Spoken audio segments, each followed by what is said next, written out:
Tired of wrestling with clunky downloads and uploads just to get your Google Docs signed?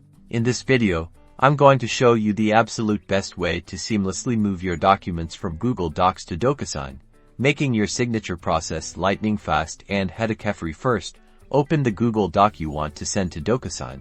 Next, click on File in the top left corner of your screen. A drop-down menu will appear. From the drop-down, select Download and then choose PDF Document PDF. This ensures your document formatting stays intact when you move it to Docusign.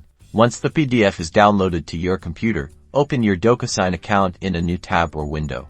Click on the New button, typically located at the top left of your Docusign dashboard, then select Upload.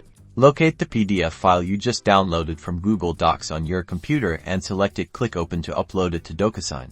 Your document is now in Docusign.